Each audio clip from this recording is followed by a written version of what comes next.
Hello friends, எல்லாருக்கும் வணக்கம். இன்றைக்கி காலையில் எழுந்திரிச்சதுமே எப்பயும் போல் தான் முகம் கழுவிட்டு பல் விளக்கிட்டு அப்புறமா வாசல் தெளித்து கோலம் போட்டாச்சு. இப்போ 2 நாளாகவும் இந்த வீடியோக்கு எடுக்கிறதுக்காகவே கொஞ்சம் கோலம் போட்டு நல்லா பழகிக்கலான்னு கொஞ்சம் கொஞ்சமாக போட்டிருக்கேன்.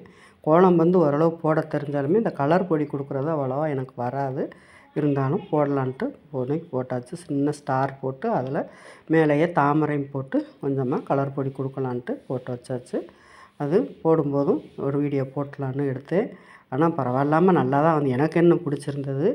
ஓரளவு தெரியாததுக்கு இந்தளவாவது போட்டிருக்கமேங்கிறதுனால எல்லாம் முடிச்சுட்டு அப்புறமா குளிச்சுட்டு சாமி கும்பிட்டு விளக்கேற்றியாச்சு. இப்போ காலை சாப்பாடுக்கு நம்ம கிச்சன்கிட்ட போகிறதுக்கு எல்லாம் எடுத்து வச்சுருக்கிறேன். எப்போயுமே என்னென்ன பொருள் சமையலுக்கு எல்லாம் தேவையோ எல்லாம் ரெடியாக எடுத்து வச்சுட்டு தான் அடுப்பு பற்ற வைக்கலாம். ஏன்னா நம்ம அதை எடுக்க இதை எடுக்க கேஸ் வேஸ்ட் ஆயிரும். அந்தளவுக்கு கேஸ் வேஸ்ட் ஆகாமல் இருக்கணும் அப்படின்னா நம்ம என்ன செய்யணும், எல்லாமே ரெடியாக நான் எப்போயுமே அதான் செய்வேன். தேங்காய் அரைக்கிறதா, வெங்காயம் நறுக்கிறது எல்லாமே எடுத்து ரெடியாக வச்சுட்டு அதுக்கப்புறமா தான் அடுப்பில் வைக்கிறது. அதே மாதிரி எல்லாமே வச்சுருவேன். திரும்ப நம்ம இங்கிட்டு வச்சுட்ருக்கும் போதே இங்கிட்டு மறந்துடுவோம் ஒன்று, அப்புறம் கேஸ் வேஸ்ட்டாக போகிறோம், ஆஃப் பண்ண வேண்டியது வரும். இதுன்னு அப்படி இப்படி அடுத்தடுத்து வச்சு விட்டுறலாம். இன்றைக்கி மண் பாத்திரத்தில் தான் சமையல். இது ஏற்கனவே வாங்கிட்டு தண்ணியில் ஊற வச்சு எடுத்து வச்சுருந்தேன். நல்லா ஊறிடுச்சு ஒரு நாள் ஃபுல்லாகவே.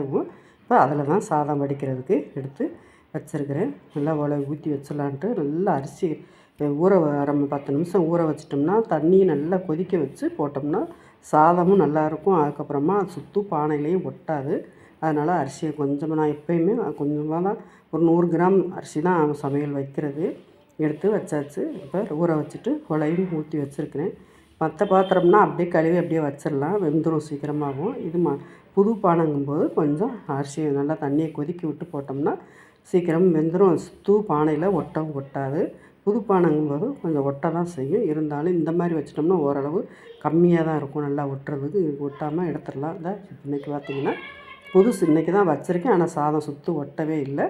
அந்தளவுக்கு வச்சு வடித்தாச்சு. இப்போ வடிக்கிறப்பையும் நம்ம பார்த்து வடிக்கணும். ஏன்னா மண் பாத்திரங்களோ டொப்புன்னு விழுந்தாலும் விழுந்துடும். ஒரு டம்ளரையோ எதையோ வச்சு இப்படி வச்சிட்டோம்னா நின்றுக்கிடும். அப்புறமா இன்றைக்கி மண் சட்டியில் தான் ரசமும் வச்சுருக்கு. ரசம் மண் சட்டி தான், சாதமும் மண் சட்டி தான் வச்சு பருப்பு கடையல். அதோட பாசிப்பருப்பு எப்பயும் போல் கடைஞ்சி தக்காளியும் வெங்காயம் வெள்ளைப்பூடும் போட்டு நல்லா வேக விட்டு கடைஞ்சி எடுத்தாச்சு. இப்போது அதோட பச்சை மிளகாய், வெங்காயம், சீரகம், பெருங்காயம் எல்லாம் போட்டு தாளித்து எடுத்து வச்சுட்டு அதோட 2 வாழைக்காய் பொரியல், பருப்பு கடையல், கொஞ்சம் ரசம் எல்லாம் வச்சு முடிச்சாச்சு. இந்த சின்ன பாத்திரமாக இருந்தாலும் மெதுவாக நம்ம சிம்மில் வச்சிட்டோம்னா ரசம் அதிலே பாத்திரத்தில் நல்லா வாசனையும் இருக்கும், நல்லாவும் இருக்கும். அதோட காலையில் சாப்பாடு சப்பாத்தி. அந்த பருப்பும் நல்லாயிருக்கும் சப்பாத்திக்குங்கிறதுனால அதையே வச்சாச்சு. மீதம் இருந்தால் மதியத்துக்கு சாப்பிட்டுக்கலான்ட்டு. அப்புறமா சாப்பாடு நைட்டுக்கு வெங்காயமும் பச்சை மிளகாய், மல்லி இலை, கருவேப்பிலை போட்டு நல்லா வதக்கி வச்சுருக்கேன். இது மதுரை ரோட்டுக்கடை தண்ணி சட்னின்னு சொல்லுவாங்க. எடுத்து வச்சுருக்கேன்.